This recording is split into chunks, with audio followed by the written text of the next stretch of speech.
가는 또 비일비재한데 아무튼 우리 학생들 자기 나름대로 꿈을 찾을 수 있는 그런 계기가 됐으면 좋겠습니다.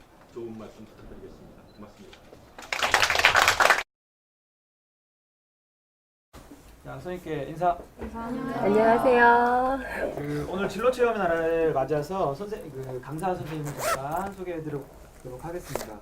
자, 강사 선생님은요, 2014년 국제 뷰티 건강 기능 대회 심사위원을 하셨고요, 2015년 국제 뷰티 엑스포 심사위원이시고요, 그리고 포곡중학교 진로 특강을 한번 하셨습니다. 네, 강사님 위해서 박수 한번 부탁드리겠습니다. 감사합니다. 저는 한국전문기자협회 평생교육원에서 부원장을 맡고 있고요. 제가 하는 일은 헤어 미용사 자격증 과정 그리고 또 피부 미용사 자격증 과정을 지도하면서 미용인들을 배출하고 있습니다. 시작을 했는데 미용을 하게 되니까 너무나도 보람이 됐어요. 그분들한테 처음 미용의 길을 입문하시는 분들, 비단 여러분들처럼 뭐 특성화 고등학교라든가 뭐 그 산업 그 폴리텍 대학이라든가 이렇게 해서 전문적으로 체계로 배운 그 미용인들도 되지만 아예 전혀 다른 일을 하시다가 새롭게 미용을 길을 가시는 분들한테 이렇게 첫 스타트를 열어준다는 게 굉장히 보람이 되고 또 즐거웠습니다. 그래서 지금도 계속 미용을 공부하고 있습니다. 제가 아까도 말씀드렸지만 사회복지라는 게 미용복지도 토탈이에요. 그래서 아까 말씀드렸던 그 평생교육과 사회복지가 미용복지로 결국은 하나로 융합이 되더라고요. 그래서 제가 지금도 교육원에서 노인복지관이라든가 또 군부대, 또 요양원, 그다음에 양로원 이런 곳에 가서 봉사를 꾸준히 하고 있습니다. 근데 가보면 어르신들이 굉장히 정에 많이 조금 굶주려 계세요. 그래서 시술을 해드리고 또 두피 마사지도 해드리고 이러면 굉장히 스킨십에 인해서 굉장히 감동을 많이 받으세요. 그러면 그분들한테 감동받는 따뜻한 마음이 오히려 제가 또 치유가 돼요. 그리고 또 어떤 분은 커트를 해드렸는데 가방에서 뭘 막 꺼내세요. 그래서 뭔가 했더니 사탕을 한 움큼 이렇게 꺼내서 주시는 거예요. 너무너무 고맙다고. 근데 어르신들이 그걸 꺼내준다는 거는 굉장한 감사의 표현이세요. 그래서 좀 더 또 일찍 미용 전문인이 되는 것도 좋지만 다양한 경험을 통해서 그 경험을 융합을 해서 더 전문적인 실력을 갖추어서 전문인이 되는 것은 더 인정받는 길입니다. 자, 지금은 제가 말씀드렸듯이 저도 이 미용을 하기 전에 두 개의 직업을 가졌는데요. 평생 직장, 평생 직업의 시대는 이제 옛말이 됐어요. 그렇죠? 한 사람이 하나의 직장에서 정년을 맞는 거는 드문 일이 됐어요. 지금 여러분 세대는 평생 취업의 시대예요. 평생 취업의 시대. 그래서 사람이 일생을 살면서 직장뿐만 아니라 직업 역시도 몇 차례 바뀌는 시대가 온 건데요. 한 가지 직업이 아니라 완전 생뚱맞은 직업을 갖는 게 아니라 그 직업에 유사한 직종으로 여러 가지 직업을 갖는 거예요. 그래서 평생 직업의 시대인 거죠. 지금 그래서 진로가 여러분들 결정되지 않았다고 해서 조급해하지 마시고 천천히 깊이 있게 생각을 해보시고 정하시면 좋겠습니다. 지금은 굉장한 산업화가 이루어져서 이 직무도 산업구조에 따라 변화가 돼요. 그래서 어떤 기능인을 요하는 것보다도 또 어떤 직무에 유연하게 적응할 수 있는 인력을 산업체에서는 요구를 하고 있어요.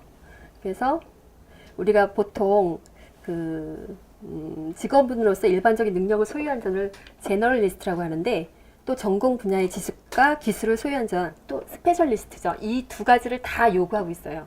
여러분들 더 힘든 시대지만 그래도 이게 더 바람직한 방향으로 나아가고 있다고 생각이 듭니다. 그래서 보통 헤어 디자이너도 서비스예요. 서비스 업종이기 때문에 기본적으로 성실함은 갖추고 계셔야 돼요. 성실함이라는 거는 환경이 좋다고 변화되고 환경이 쉽다고 이렇게 움직이는 게 아니라 어려워도 또 환경이 쉬워도 변함없이 그 성실함을 유지해야 되는 겁니다. 또 신념도 있어야 돼요. 소신도 있고 자부심도 있어야 됩니다. 그래서 우리가 그 산업 현장에서 요구하는 여러 가지 능력들이 있는데, 뭐 예를 들어서 뭐 의사소통 능력도 있고요. 뭐 대인관계 능력. 서로 이렇게 그 좁은 공간 안에서 여러 사람들이 조직이 구성되고 이렇기 때문에 서로 양보하고 배려하는 그런 그 대인관계 능력도 요구되어집니다. 이제 우리가 이론을 간략하게 설명을 해드리겠습니다. 이제 미용이란 우리가 알다시피 뭐 고객의 모발, 피부, 얼굴, 손톱 등의 건강 상태를 개선하고 유지시키면서 아름답게 꾸며주는 겁니다. 이 현대 사회는 점점 진짜 세분화되고 다양해지는데요. 직업에 있어서도 이러한 현상이 나타납니다. 미용업계도 2007년까지는 헤어 중심의 미용사 국가 기술 자격증을 2008년도부터 미용사 피부로 나눴습니다. 또 2015년도에는 미용사 네일도 국가 자격증으로 됐어요. 그리고 우리나라 미용 국가 기술 자격증은 1961년도에 첫 검정을 시작으로 48년 동안 동일한 종목인 헤어커트, 퍼머넌트 웨이브, 퍼머죠. 그 다음에 세팅, 신부화장으로 지속되어 왔습니다. 그러다가 2015년도에 염색이 추가가 됐어요. 자격증 과정이 조금 더 어려워졌죠. 그리고 메이크업도 한 가지에서 신부화장에서 로맨틱 메이크업 하나에서 뭐 클래식, 데이 메이크업, 한복 메이크업 더 추가가 됐어요. 국가기술 자격검정은 학력과 나이 등 사회적 자격 조건에 제약이 없으며 3개월에서 6개월 정도의 교육을 받으면 누구나 취득 전문 직업인으로 인정, 유망 직종으로 부상을 하고 있습니다. 그런데 이렇게 지금은 검정형 자격증이 이렇게 시행이 되고 있는데 2018년도부터는 그 NCS라는 게 도입이 돼요. 그게 뭐냐면 국가직무능력표준이라는 거예요. 그 국가직무능력표준을 도입해서 국가가 한 직업인이 산업 현장에서 그 업무를 성공적으로 수행하기 위해서는 필요되어지는 능력이 있어요. 예를 들어서 지식도 있어야 되고 기술도 있어야 되고 태도도 있어야 되는데 이거를 국가가 체계화적으로, 그러니까 뭐 산업 부문별 또 수준별로 체계해 놓은 거를 국가직무능력표준 NCS라고 합니다. 이걸 토대로 해서 국가 자격증이 과정평가형 자격으로 바뀌어요. 지금은 내년 2016년도에는 저렇게 시험을 보는 검정형하고 과정평가형하고 병행이 돼요. 그러니까 검정형 같은 경우에는 뭐 3개월에서 6개월만 열심히 그 과제만 열심히 만들어서 하면 딸 수가 있는데, 과정평가형이라는 거는 그 수준별로, 능력 단위별로 하나하나 세분화시켜서 그걸 통과를 해야 외부 평가, 내부 평가를 통해서 자격증이 나오는 겁니다. 근데 왜 이 과정평가형이 도입이 됐냐면, 우리가 지금 자격증을 취득하고도 현장에 바로 투입이 돼서 그 근무를 할 수 있느냐? 아니죠. 재교육을 받아요. 현장에 맞게끔 시간도 투자해야 되고요. 또 경제적으로 비용도 투자해야 되고, 이런 낭비가 되기 때문에 그런 또 일하고 교육 훈련하고 자격하고의 연계성이 없어진다라는 문제 제기가 계속 있기 때문에 이 과정평가형 제도가 도입이 됐습니다. 어떻게 보면 더 배우는 분들한테는 유리할 수가 있어요. 더 세부적으로 이 능력 단위들 다 수행을 해야 현장에 나왔을 때 바로 투입이 될 수 있는 거고요. 그러니까 뷰티 산업의 정의를 보시면요, 뷰티 산업을 안 볼 수가 없는 게, 이제 우리가 알고 있는 뭐 헤어 디자인 딱 하면 이거 하나, 뭐 샵에서 근무하는 사람 이거 하나만 딱 생각을 하시잖아요. 근데 이 뷰티 산업은 산업하고 연결을 시킬 수밖에 없어요. 뷰티 산업은 인체를 건강하고 아름답게 관리하기 위해서 서비스 등을 제공하는 산업으로 정의하고 있습니다. 범위를 보시면 헤어 미용, 피부 미용, 네일 아트, 메이크업 등의 서비스업과 미용기기, 용품, 화장품 등으로 나뉘어집니다. 그래서 강의로 보는 뷰티 산업은 성형, 패션, 의류, 스파 등 다양한 체험과 소비를 포함하고 있습니다. 자, 뷰티 산업은 2011년도에 4조 9,710억 원이라서 2005년도보다 46% 성장세를 보였는데요. 헤어 미용이 3조 9,846억 원, 가장 많은 부분을 매출을 차지하고 있습니다. 지금 보여지는 요 과제들은 아까 국제기능대회에 나오는 과제들이에요. 컨슈머라고 하는데, 이런 그 외국은 파티 문화가 잘 되어 있잖아요. 그래서 그 파티 메이크업, 뭐 또 헤어 이런 부분입니다. 클래식이라고 해요. 이렇게 하는 머리들을 다 저거 손으로 다 가위로 바리깡 아시죠? 바리깡으로 다 자른 거예요. 내자로 턱시점도 자르고. 가발이죠. 저 통가발이에요. 저게 다. 패션 컷. 염색 다 하고요. 커트한 다음에 염색도 다 하시는 거예요. 헤어 바이 나이트. 드라이로 다 이렇게 곡선과 웨이브를 만들어서 만든 작품들입니다.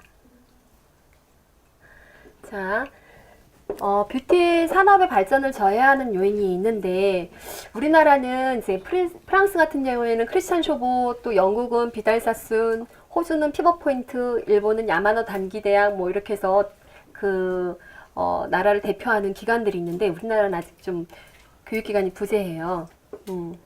그리고 선진국의 경우 면허 취득 요건으로 일정 기간 이상 교육 실습 의무 등을 부과하는 면허 취득 요건을 엄격히 규정한다 했죠. 그래서 우리나라도 지금 NCS를 도입을 해서 이 과정으로 변화되고 있는 겁니다. 우리나라는 미용 관련 학교 졸업자의 경우 전공, 능력 등을 고려하지 않고 일률적으로 무시험 면허를 부여하고 있습니다. 이것도 조금씩 이제 과상평가가 도입되면서 바뀌어요. 이제 자격증을 취득을 해야 면허증이 나오는 거죠. 도구 세트 브러쉬예요. 이것도 똑같은 브러쉬인데 이제 설명을 해주려고. 이렇게 보시면 우리가 도구 사용법만 잘 알고 도구를 사용해도 메이크업을 잘 할 수 있어요. 자, 이렇게 보시면 그쪽에서 보셔도 돼요. 같이. 이런 거는 그냥 뭐 샤도우나 이런 거니까 뭐 샤도우도 있고요. 그다음에 이런 거는 파우더. 이거는 파우더. 이렇게 살짝 털어내는 거예요. 그래서 한번 해보세요. 이렇게 살짝 털어내요. 이렇게 털어내면 잘못하면 아프잖아요. 이렇게 살짝 세워서 이렇게 털어주시면 돼요. 요게 펜 부채 모양으로 생겼다 해서 펜 브러쉬. 그다음에 가장 이제 넓게 되어 있는 거 파우더 브러쉬. 오, 잘하네. 보시면 이런 스펀지는 언제 사용하죠? 파운데이션이나 메이크업 베이스 펄 바를 때, 메이크업 베이스 펄 바를 때 하는데, 보시면 얘는 살짝 비닐이 씌어 있어요. 그러니까 여러분들 잘 보시고 하셔야 돼요. 여기는 사용하면 안 돼. 왜요? 이 옆면을 써야 돼. 여기는 비닐 커버가 씌어 있어요. 그래서 아무리 여기다 묻혀서 발라도 펴지지가 않아요. 잘 안 발라져. 잘 안 흡수돼요. 그래서 보시면 잘 구분하셔서 여기는 약간 투명 비닐이 씌어 있는 거고 이 옆면을 사용하는 거예요. 모르고 그냥 엉뚱한 데다 바르면 안 돼. 자, 그래서 스펀지는 이거는 라텍스라고도 하는데 좋은 라텍스를 쓰면 더 잘 스며들고 하지. 요거는 이제 치크 브러쉬라고 해서 보통은 치크 브러쉬 이렇게 보시면 요거보다 조금 더 가는 치크 브러쉬인데 얘도 두 개 다 넓네요. 그러니까 얘는 파우더로 쓰시고 이거보다 조금 작은 거를 치크를 사용하시면 돼요. 치크는 볼터치 이렇게 동그랗게 원형으로 된 거는 조금 더 귀염성을 줄 때 브러셔예요. 이거는 둥근 거는. 그리고 또 그 다음에 요거는 뭐냐면 그렇지. 메이크업에 관심 있다더니 정말 이거는 파운데이션 브러쉬예요. 그래서 우리가 파운데이션 같은 경우는 우리 아까 그 라텍스로도 펴바르지만 이렇게 파우더 브러쉬로도 바를 수 있어요. 이것도 슬라이딩 기법이라고 해서 이렇게 누르는 게 아니라 결이 그렇지 약간의 그런 부분이 생겨서 얇게 바르셔야 돼요. 자, 그리고 또 이렇게 보는 요 부분은 요거는 이제 우리가 하이라이트 T존 부위라든가 애플존 부위라든가 이런 하이라이트를 주실 때 자, 아까 했던 치크도 우리가 얼굴 윤곽이나 음영을 줄 때 또는 혈색을 좀 건강한 피부 혈색을 줄 때 치크를 하잖아요. 요걸 사용하시는 거고 T존 부위를 살려줬으면 그 옆에 양옆을 살려줘야 코가 더 어떻게 보이죠? 요렇게 해서 노즐을 세워주시면 되고요. 그 다음에 나머지 요 섀도우 브러쉬예요. 이렇게 섀도우 브러쉬인데 뭐 메인 가장 넓은 건 이제 메인이라고 하죠. 넓게 그렇지 베이스. 오 잘하네. 베이스 브러쉬예요. 그래서 전체적으로 펴발라주고 섀도우를. 그다음에 이거는 메인 두 번째 넓은 거는. 그다음에 포인트. 어유 잘했어요. 포인트 좋았어요. 자 기억해 두겠어요. 그리고 그래서 해주시고 그다음에 자 이렇게 생긴 거는 뭐냐면 이거 눈썹 결. 그렇죠. 스크루 브러쉬라고 해서 스크루 브러쉬라서 우리가 스크루바 잘 먹어봤죠? 스크루바. 그래서 우리 보트에 스크루 이것으로 저의 영문중학교 직업특강을 마치도록 하겠습니다.